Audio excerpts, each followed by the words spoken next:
Assalamualaikum warahmatullahi wabarakatuh. Om Swastiastu, Prof.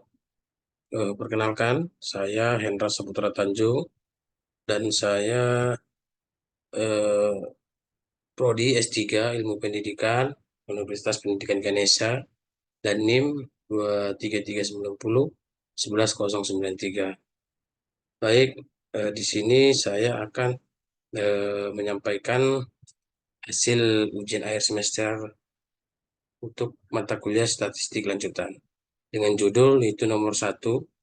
Pengaruh model pembelajaran dan model tes formatif terhadap resiliensi dan ketahan malangan. Baik, izin Prof untuk menyampaikan sesuai dengan soal yang diberikan dan terkait dengan model pembelajaran, yaitu model di A1 itu model pembelajaran PJBL, Project Based Learning. Yang kedua itu model pembelajaran PBL, Problem Based Learning. Untuk Y1-nya itu resiliensi. Yang kedua untuk Y2 itu adalah ketahanan malangan, dan untuk B1-nya itu model tes speed test, dan untuk B2 itu power test. Baik, untuk hipotesis penelitian di sini yang pertama terhadap perbedaan resiliensi dan ketahanan malangan antara mahasiswa yang mengikuti PJBL dan PBL. Karena di sini saya coba buat penelitiannya terhadap mahasiswa. Nah, yang kedua, terdapat perbedaan resiliensi dan ketahanan malangan antara mahasiswa yang diberikan speed test dan power test. Yang ketiga, itu terdapat pengaruh interaksi antara model pembelajaran PJBL dan PBL dengan model tes speed test dan power test terhadap resiliensi dan ketahanan malangan.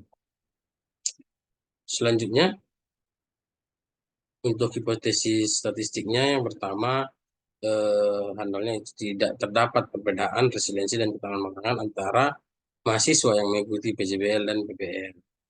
Untuk satunya untuk handalnya itu satunya terdapat perbedaan resiliensi dan ketahanan malangan antara mahasiswa yang mengikuti PJBL dan selanjutnya untuk hipotesis kedua itu tidak terdapat handalnya tidak terdapat perbedaan resiliensi dan ketahanan malangan antara mahasiswa yang diberikan speed test dan power test.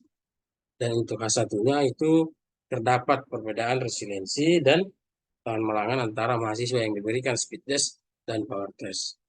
Untuk hipotesis yang ketiga, itu tidak terdapat pengaruh interaksi yang signifikan antara model pembelajaran PJBL dan PBL dengan model speed test dan power test terhadap resiliensi dan ketahanan malangan. Itu untuk H0-nya. Untuk H1-nya itu terdapat pengaruh interaksi yang signifikan antara model pembelajaran PJBL, PBL dengan model tes speed test dan power test terhadap resiliensi dan. Nah, untuk pengujian hipotesisnya, dalam pengujian hipotesis ini untuk menarik kesimpulan langsung berbantuan dengan dengan SPSS. Adapun hasil penelitian dengan respon sebanyak 25 masing-masing orang untuk masing-masing selnya. Kalau dijumlahkan semua itu ada 100. Ini untuk datanya. Baik, selanjutnya kita akan ke SPSS-nya. Nah, untuk SPSS-nya sendiri sudah saya input di sini sesuai dengan data yang sudah dibuat. MP-nya model pembelajaran, untuk value-nya yang satu PJBL, yang kedua PBL. Untuk usulnya pakai nominal. Terus model tesnya juga ada di sini saya buat dua, itu speed test dan power test. Untuk nomor satu speed test, yang kedua power test. Nah, yang ketiga itu tentang resiliensi, saya singkat dengan RS. Yang keempat KM, untuk ketahanan malangan. Baik, tahan. Oke, baik. Nah, selanjutnya setelah kita entry data, sebelum melakukan analisis, terlebih dahulu dilakukan uji prasyarat analisis dalam MANOVA. Nah, uji prasyarat di sini Ada tiga yang mau kita penuhi. Yang pertama, uji normalitas multivariat. Yang kedua, uji homogenitas varian. Dan yang ketiga, uji homogenitas varian kovarian. Baik, untuk yang pertama, kita akan lakukan pengujian normalitas multivariat. Untuk melakukan normalitas multivariat ini, kita nanti akan disuguhkan kepada untuk membuat total gitu ya. Untuk variabel baru itu variabel total. Yang pertama kita akan buat totalnya dulu, variabel totalnya. Kita akan klik transform,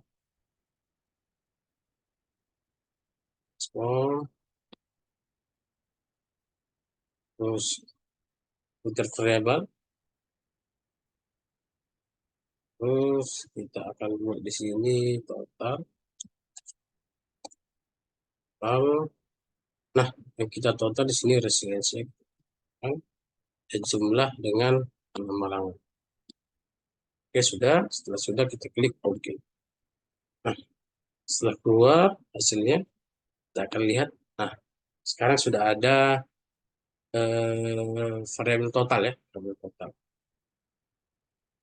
Nah, setelah itu kita akan melanjutkan untuk membuat variabel lain, yaitu variabel menganalogisnya. Untuk menganalogisnya kita klik analyze, kita terus regresi, terus linear. Nah, di dependennya ini kita buat total untuk di yang kedua di independennya kita berhasilin sama malam. Terus kita akan lihat save-nya, nanti kita akan checklist mana habis. Oke, setelah kita checklist, oke, klik oke. Nah, setelah itu sudah keluar analogisnya. Ini adalah variabel analogis. Nah, selanjutnya kita akan sort variabel analogisnya dari yang terendah ke yang tertinggi. Dengan cara kita klik data, kita klik sort case, kita klik analogis untuk memasukkan ke sortnya, karena itu yang akan kita sort. Terus kita klik OK. Baik, kita lihat hasilnya. Nah, di sini sudah di sort ya, dari yang terendah ke yang tertinggi. Nah, selanjutnya setelah ada analogi sudah kita sort, selanjutnya kita akan buat variabel baru ya. Variabel baru yaitu variabel Z. Variabel Z di sini kita akan buat dari sesuai dengan jumlah responden yang kita ambil. Berarti kalau kita ambil 100, berarti kita akan buat 1 sampai 100. Kita copy saja dari Excel supaya lebih cepat ya. Kita ke Excel. Kita tambah di sini kita pasti. Nah, sudah ada, kita di ini jadi Z.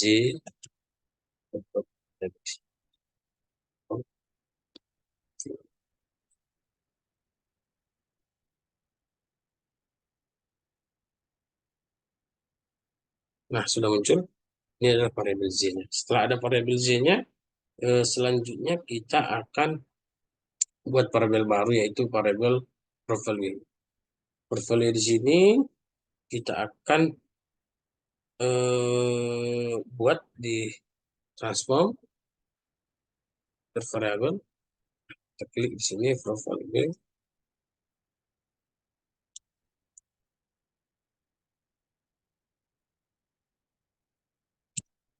Oke, profile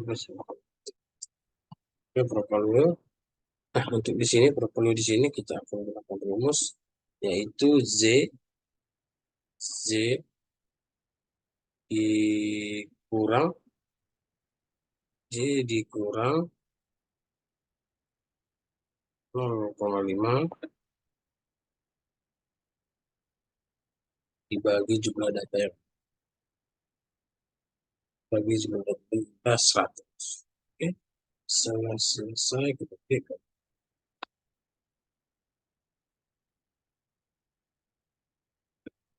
Nah, sudah selesai. Selanjutnya kita akan buat variabel yang lain lagi terkait dengan variabel C square-nya. Baik, kita sama juga seperti yang lain. Transform, overlay. Nah, ini kita buat C. Kita klik C, terus kita hapus memberi extension-nya. Kita klik di sini, kita ambil invest there, invest GSQ, kita naikkan. Nah, untuk tanda tanya pertama kita ganti volume. Untuk tanda tanya kedua kita ganti dengan 2. Kenapa 2? Karena model yang kita gunakan adalah 2. Oke, kita klik OK. Nah, sekarang sudah dapat variabel C-nya.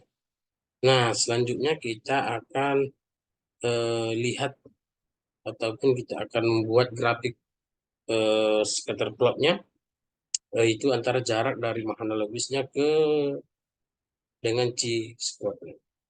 Itu dengan cara kita klik grab,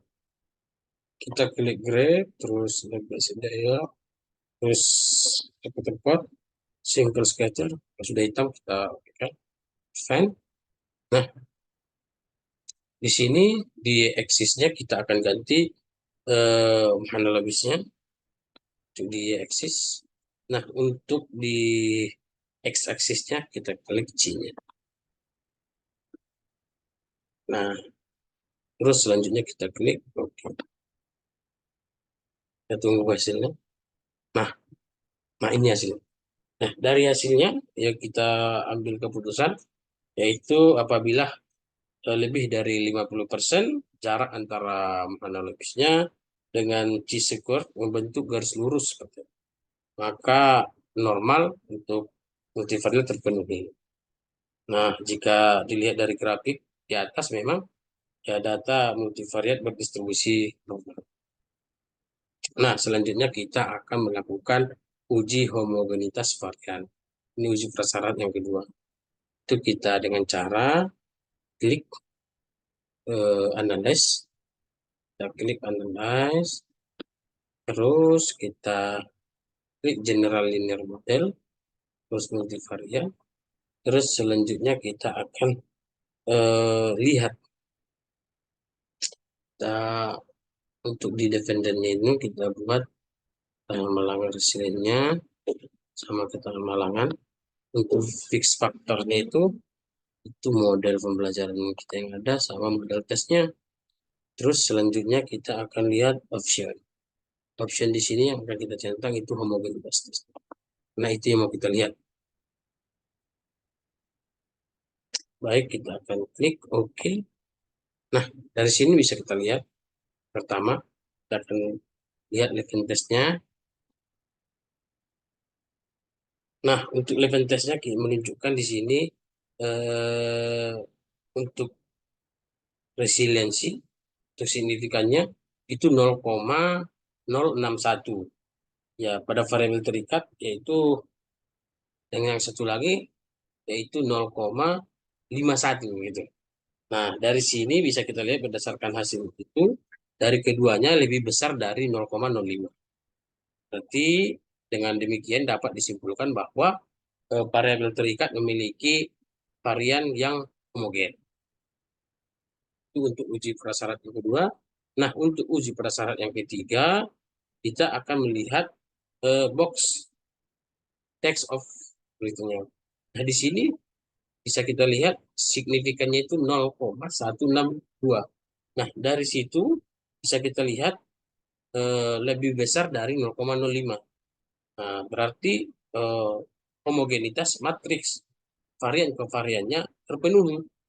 Nah, atau dalam artian lain bahwa matriks varian ke varian kedua variabel terikat sama ataupun homogen. Nah, itu sudah uji prasyarat yang ketiga sudah kita penuhi. Selanjutnya kita akan melakukan uji hipotesis atau analisis datanya. Baik, kita dengan cara yang pertama uji MANOVA-nya itu dengan analyze, kita analyze, terus general linear model, multivariat. Nah, ini sudah kita buat tadi. Terus kita lanjutkan kepada kita lihat eh, means-nya, kita kita display means semua.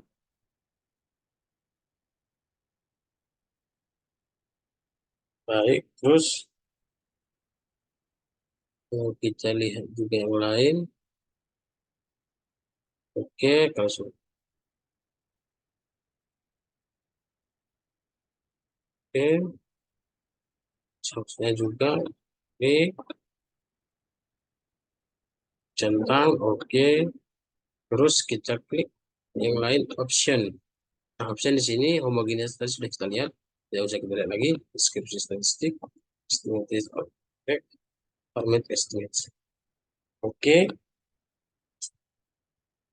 Nah, setelah itu kita klik oke. Nah, dari sini sudah kita lihat, bisa kita baca untuk deskripsi statistiknya. Kita akan baca deskripsi statistik tadi. Nah, di sini kita lihat multivariate. Nah, untuk hipotesis yang pertama bisa kita baca di sini, yaitu bisa kita lihat eh, di maupun weak slash atau weak lambda, slash-nya, garis slash root-nya, itu signifikannya itu 0,001 ataupun bisa dikatakan lebih kecil dari 0,05. Berarti dapat kita simpulkan untuk hipotesis yang pertama itu H0-nya ditolak. H0 ditolak berarti H1 diterima. Dengan kesimpulan, kita baca ulang untuk dengan kesimpulan yang pertama, hipotesis pertama yaitu eh, terdapat perbedaan resilience dan ketanam-malangan antara mahasiswa yang mengikuti PJBL dan PBL. Nah, untuk hipotesis pertama, H0-nya ditolak, H1-nya diterima. Baik, kita lanjut untuk yang kedua. Nah, untuk yang kedua, eh, itu hasilnya 0,030. Nah, 0,030. Nah, untuk 0,030 di sini berarti untuk 0,030 untuk stressnya, untuk X lambdanya, stresnya berarti bisa kita ketahui bersama bahwa H0-nya diterima seperti itu. Untuk yang hipotesis kedua, H0-nya diterima dengan H1-nya ditolak dengan kesimpulan bahwa untuk hipotesis yang kedua kita tidak terdapat perbedaan resilience dan ketanam-malangan antara mahasiswa yang diberikan speed test dan power test. Itu untuk yang hipotesis yang kedua. Selanjutnya yang terakhir untuk hipotesis yang ketiga yaitu kita lihat eh, untuk signifikannya 0,712. Berarti di sini juga terdapat ataupun lebih besar dari 0,05. Berarti H0-nya diterima dan H1-nya ditolak. Dengan kesimpulan bahwa untuk hipotesis yang ketiga itu tidak terdapat pengaruh interaksi yang signifikan antara model pembelajaran PJBL dan PL dengan model tes, speed test, dan power test terhadap resilience dan ketanam-malangan. Baik, mungkin itu saja dapat saya sampaikan.